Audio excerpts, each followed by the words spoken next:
सर्वोच्च न्यायालय ने ये स्पष्ट रूप से बार बार अनेक निर्णयों में कहा है कि आरक्षण की अधिकतम सीमा 50% है। एससी वर्ग, एसटी वर्ग का आरक्षण संविधान के अनुसार निर्धारित है और शेष आरक्षण है ओबीसी वर्ग को मिलता है। किसी का कोई कम करने का न तो विचार था न कम कर रहे हैं। सभी वर्गों का पूरा ख्याल रख के सभी को अपना अधिकार मिले। देखिए, जो हत्या हुई है बहुत ही जन्नती है, गलत है, उसको सही नहीं ठहराया जाता। आज मैं जोधपुर आया हूं तो पुलिस प्रशासन से भी जांच पड़ताल करके ये हत्या का राज खुलना चाहिए, ये जरूरी है। ये मांग गलत नहीं, बहुत वाजिब मांग है। क्यों देरी हो रही है इसकी जानकारी करके आपको बताएंगे। सर, एक आखिरी सवाल, पेयजल को लेकर हर दूसरे तीसरे दिन आ जाता है क्लोजर और लोगों को बिल भी पूरा आता है, लोगों को पानी नहीं मिल पा रहा। अभी भी जिस तरह से गर्मी में आप लोगों ने प्लान किए थे, टैंकर भेजे थे, अभी भी कोई क्राइसिस है पानी को लेकर और दूषित पानी भी आ रहा है साथ में। यदा कदा ऐसे शिकायतें आती है, उसका निराकरण बराबर समय पर किया जा रहा है और भविष्य में ये ऐसी शिकायतें नहीं आवे और पेयजल बराबर नियमित रूप से जनता को, चाहे शहर की जनता है चाहे ग्रामीण क्षेत्र की जनता है, बराबर मिलता रहे, इसका पूरा प्रबंध करें। जिन माननीय सदस्यों ने, प्रतिपक्ष के नेताओं ने जो बात कही है, मेरा उनसे नम्रता से आपकी मार्फत निवेदन है कि मार्च 2021 में 4 मार्च 2021 को माननीय सर्वोच्च न्यायालय ने और फिर 17/12/2021 को माननीय सर्वोच्च न्यायालय ने यह निर्णय पारित किया था कि यदि सरकारें अपने अपने राज्यों में ओबीसी वर्ग को अपना आरक्षण का लाभ देना चाहे तो वो ओबीसी आयोग का गठन करे और ओबीसी आयोग त्रिस्तरीय जांच करे और उसके उपरांत ओबीसी वर्ग को आरक्षण का लाभ दिया जा सकता है, बिना इसके नहीं दिया सकता। मेरा उनसे नम्रता से निवेदन है कि मार्च 21 से लगायत मार्च 21, फिर 22, फिर 23, 3 वर्ष तक उन्होंने किसका इंतजार किया, ओबीसी आयोग का गठन क्यों नहीं किया? क्योंकि उनके मन में खोट थी।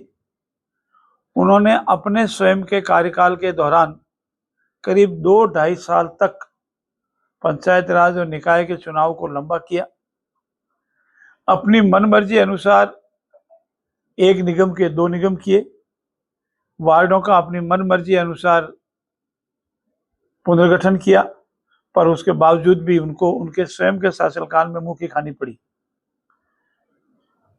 वर्तमान भाजपा की सरकार ने माननीय मुख्यमंत्री जी भजनलाल जी के नेतृत्व में आते ही ओबीसी आयोग का गठन किया और ओबीसी आयोग ने एक स्वतंत्र संस्था थी, उसने पूरे राजस्थान में सर्वे कर अपनी रिपोर्ट दी और सरकार का ये मानना है कि ओबीसी आयोग की सलाह के अनुसार ओबीसी वर्ग को उनका आरक्षण का लाभ देकर पंचायत राज और निकाय का चुनाव करवाए जाएंगे।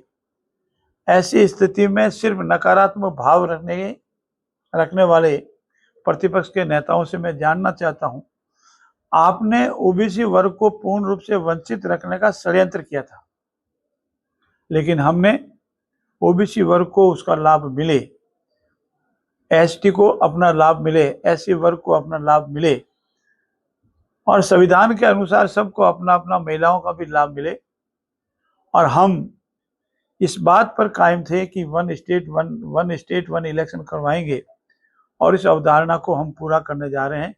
इसलिए उनके नकारात्मक भाव, सिर्फ सुर्खियों में रहने के लिए गलत बयानबाजी और अपने पार्टी के अंतर्कलह को छिपाने के लिए ऐसी गलत बातें नहीं कहें। सर्वोच्च न्यायालय ने ये स्पष्ट रूप से बार बार अनेक निर्णयों में कहा है कि आरक्षण की अधिकतम सीमा 50% है। एससी वर्ग, एसटी वर्ग का आरक्षण संविधान के अनुसार निर्धारित है और शेष आरक्षण है ओबीसी वर्ग को मिलता है। किसी का कोई कम करने का न तो विचार था न कम कर रहे हैं। संविधान के प्रावधानों के अनुसार पंचायत राज अधिनियम और नगरपालिका अधिनियम तथा माननीय न्यायालयों और विशेषकर माननीय सर्वोच्च न्यायालय के निर्णय की अनुपालना के अनुसार सभी वर्गों का पूरा ख्याल रखे सभी को अपना अधिकार मिले। हमारे यशस्वी मुख्यमंत्री भजनलाल जी का मानना है कि सभी वर्ग हमारे हैं, सभी को पूरा अधिकार मिलेगा। हमारी तरफ से किसी को कोई कम करने या ज्यादा करने का कोई प्रश्न ही नहीं। तो विधानसभा की कार्यवाही किस तरह से रहेगी? और क्या नई बिल क्यों ज्यादा घोषणा तो कर नहीं पाएंगे, चुनाव है। राजस्थान की विधानसभा की एक स्वस्थ परंपराएं रही है और इसका एक महत्वपूर्ण इतिहास भी रहा है। यहाँ 9 से लगातार माननीय विधायक जीतते रहे। सुमित्रा सिंह जी 9 बार जीती है। माननीय भैरव सिंह जी हो, शिव संजीव माथुर हो, माननीय वसुंधरा राजे जी हो, माननीय अशोक गहलोत जी हो, और ऐसे अनेक नेता राजस्थान की विधानसभा से निकले हैं। मेरा पूर्ण विश्वास है कि राजस्थान की विधानसभा का फ्लोर, चाहे पक्ष हो चाहे प्रतिपक्ष हो, जनहित के कार्यों के लिए काम में लेंगे, जनहित के मुद्दे उठाएंगे और सरकार की कोई जनहित के कार्यों में कमी खामी है तो वो गिनाएंगे और सरकार उनको गंभीरता से सुनकर जनहित के कार्यों को पूरा करेंगे। लेकिन जैसा आपकी मार्फत, समाचार पत्रों की मार्फत स्टेटमेंट कभी पढ़ने को सुनने को मिल रहे हैं कि हम ये कर देंगे वो कर देंगे, मेरा विनम्रता से उनसे, प्रतिपक्ष के नेताओं से अनुरोध है कि विधानसभा का फ्लोर व्यवधान करने के लिए नहीं है, मुद्दे उठाने के लिए। मुद्दे जो राजस्थान की जनता के लिए हैं, विकास के लिए हैं, राजस्थान के सर्वांगीण विकास के लिए हैं, हम पूरी गंभीरता से प्रतिपक्ष को सुनेंगे। प्रतिपक्ष हमारी ताकत है। उनके उठाए हुए मुद्दों का समाधान का पूरा प्रयास करेंगे। हमारा प्रयास रहेगा कि विधानसभा की फ्लोर पर शांति से राजस्थान के हित के मुद्दों पर अधिक से अधिक चर्चा हो, परंतु उसके बावजूद भी अगर वो जिस तरह से पार्लियामेंट में व्यवधान कर रहे हैं वैसा व्यवधान करने का प्रयास करेंगे तो पक्ष के साथी भी उसी अनुसार जवाब देने के लिए तैयार है। सर, समान नागरिकता संहिता बिल जो सबमिट हो गए मुख्यमंत्री जी को, क्या लगता है किस तरह से यूसीसी को लेकर है? कल यूसीसी की रिपोर्ट माननीय मुख्यमंत्री जी को सुपुर्द की गई है, उसका परीक्षण किया जा रहा है। पूरी संभावना है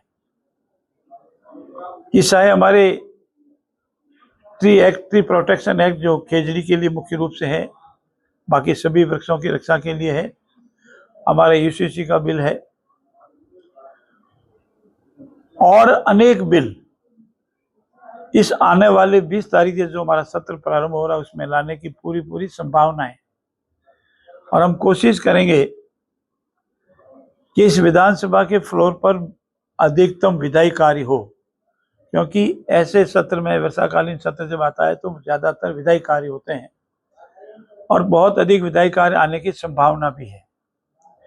पर अब निर्भर करता है कि प्रतिपक्ष के साथी भी कितना सहयोग करते हैं, बिल पर कितनी डिबेट में भाग लेते हैं, और यदि वो डिबेट में इंटरेस्ट ही नहीं लेवे, उसकी कमी खामी नहीं गिरावे, उसकी समाज के जो पड़ने वाले प्रभाव है उसकी जानकारी नहीं करे, जनहित में आने वाले बिलों में सहयोग नहीं करे,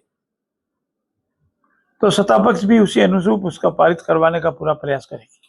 सर, गहलोत साहब ने ट्वीट किया है। मैं पूरी नम्रता से उनसे निवेदन करूंगा कि अपने समय के काल को और अकाल को याद नहीं रखें। प्रभु से प्रार्थना करें कि सुकाल हो।